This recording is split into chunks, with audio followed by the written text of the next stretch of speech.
Governor గారి తీర్మానానికి మద్దతుగా మాట్లాడటానికి అవకాశం ఇచ్చిన గౌరవనీయులు స్పీకర్ గారికి నమస్కరిస్తూ, చాలా స్పష్టంగా ఉన్నది ఉన్నట్టుగా గవర్నర్ గారి ప్రసంగం ఆద్యంతం చక్కగా సాగింది.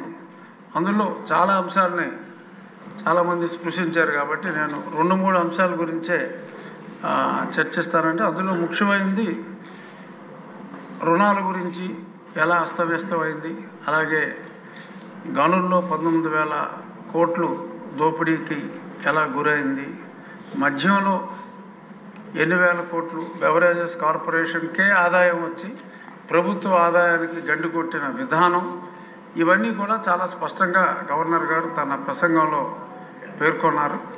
మరి వాటన్నిటి మీద అంత క్లియర్గా గవర్నర్ గారు గత ప్రభుత్వంలో అంటే 2019 నుంచి 24లో ఇది జరిగింది అని అన్నప్పుడు, మరి దాన్ని పరిగణలోకి తీసుకొని దాని మీద ఏదన్నా విచారణ చేయవలసిన అవసరం ఉంటే అది విచారణ జరిపించాలని నా మొదటి అభ్యర్థన. తర్వాత ఈ శాంతి భద్రతల గురించి కూడా చాలా స్పష్టంగా మాట్లాడుతూ, ఒక పాలన ప్రతీకార రాజకీయం అనే అంశం మీద కూడా గవర్నర్ గారు వారి ప్రసంగంలో మాట్లాడటం జరిగింది. ఇది స్పెసిఫిక్గా ప్రత్యేకంగా చూడవలసిన అంశం అధ్యక్ష.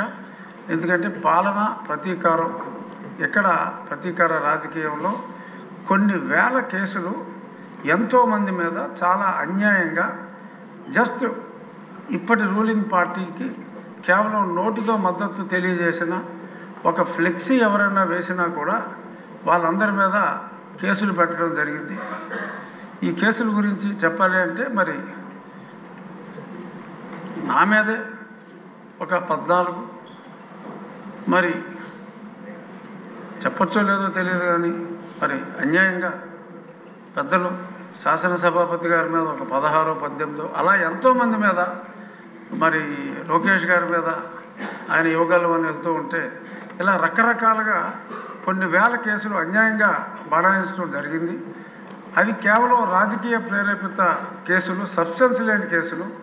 మరి అటువంటి సబ్స్టెన్స్ లేని ఎన్నో వేల కేసుల్లో మరి ఈరోజు ఒక దుష్ట పాలనను అంతమొందించడానికి, మంచి పాలన రావడానికి ఒక ట్వీట్ చేసినా కూడా కేసులు పెట్టినవి ఎన్నో వేలల్లో ఉన్నాయి. కాబట్టి వాటిని మళ్ళీ అంత law will take its own course of action, ఇటువంటి రొటీన్ డైలాగులు కాకుండా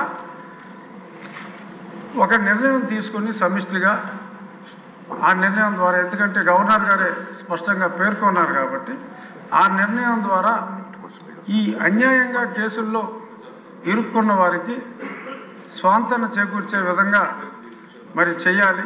అవసరమైతే క్యాబినెట్లో పెట్టి మరి గవర్నర్ గారు అప్రూవల్ తీసుకునే దిశగా మరి హోమ్ మినిస్టర్ శ్రీమతి అనిత గారు చర్యలు తీసుకోవాలి అని చెప్పి సభాముఖంగా మీ ద్వారా విన్నవించుకుంటున్నాను. ఎందుకంటే ఎన్నో వేల మంది సఫరర్స్ ఉన్నారు. కోర్టులకు వెళ్ళి ఇవన్నీ చేసుకోవాలంటే ఇది అయ్యే పని కాదు. కాబట్టి మరి గౌరవనీయ ముఖ్యమంత్రి వర్యులు సభలో లేరు కాబట్టి నేను మీకు ఉప ముఖ్యమంత్రి గారు పవన్ కళ్యాణ్ గారికి, ఎందుకంటే ఆయన కూడా అలాగే బాధితుడు, సో కాబట్టి ఆయనకి తెలుసు పెయిన్, సాక్షాత్తు ముఖ్యమంత్రి గారికి తెలుసు.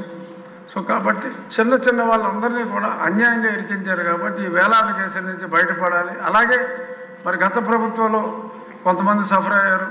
సఫర్ అయిన వాళ్ళకి అప్పుడు పోలీస్ సెక్యూరిటీ ఉంటే, మరి ఇప్పుడు ఈ ప్రభుత్వంలో ఉన్న ఎమ్మెల్యేలకు కూడా మరి కొంత సెక్యూరిటీ తొలగించడం జరిగింది. ఫర్ ఎగ్జాంపుల్ ఇందాక మాట్లాడిన రెడ్డప్ప గారు మాధవ్కి మరి 2+2 ఉంటే 1+1 చేశారు. కడప లాంటి ప్రాంతంలో ఒక మహిళ పోరాడుతూ ఉంటే మరి 2+2ని 1+1 చేయటం, ఇలాంటి కొంతమంది వాళ్ళు చెప్పుకోలేని ఉంటాయి.